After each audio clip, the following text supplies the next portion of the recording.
Well, when you're going down the road towing a vehicle, especially when it's junk, kind of check it for any loose trim that might come off, or just anything that might fly off and cause havoc on the road. This car, the subframe was getting pretty close to the ground, so I used the ratchet strap to tie it down to pull up the subframe to give it lots of clearance going down the road. But also to keep the trunk closed too, so that way, you know, people aren't scared of the trunk lid come flying off or something stupid. Make sure you don't have the dog on the car. I got a good set of magnetic lights on this for when I'm car dollying vehicles, and it's got the lights on the car dolly. I'm lucky I got the double plug so I can have lots of lights.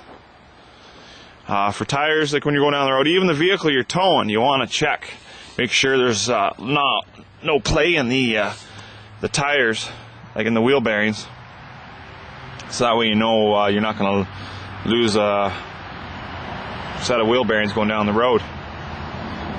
Check under the car, you know, make sure there's no loose brake lines, or when you're towing junk, or, you know, emergency brake cables, you know, any loose trim or anything. Like this little bit, it's not going to hurt anything, but if the piece of trim's just about to come off, you know, you might as well finish and rip it off, so that way, you know, it's not going to cause any trouble on the road. Also do the same with the car dolly wheels. Give it a good shake. Check for good tread depth. These are new tires, and for weather cracks, whatever, gashes from stuff that you might have got ran over on the road. I'm lucky with this one, it's got the greasable hubs, so grease those every so often on a regular basis. Make sure all your lights work, as we already said. Ratchet these straps, make sure they're good, no major frays, and make sure they're tight. I'm lucky with my truck, the mirrors can see the straps, so that way you can keep checking them on your mirrors. Tie up the leftover, so that way it doesn't become a road rash at the end of the straps. With my tilt ramp on it, it's got the collar and the pin, so that way you got two methods of keeping the ramps from not moving going down the road. And yeah, and also check your car dolly, make sure there's no stress cracks here. Like this is bolted up, but you know, make sure there's no stress cracks here, and just check, you know, some general stuff. But yeah, you just make sure everything looks good.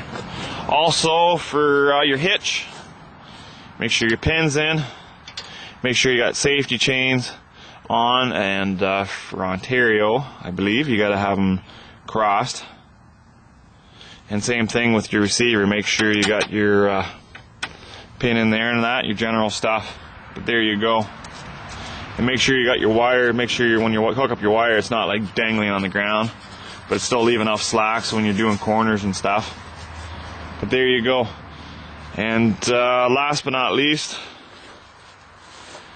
backing up a car dolly is just like doing farm wagons. So it's quite a thing to back up, but if you're patient, you can do it. But you guys have a good one. This car is going to the boneyard.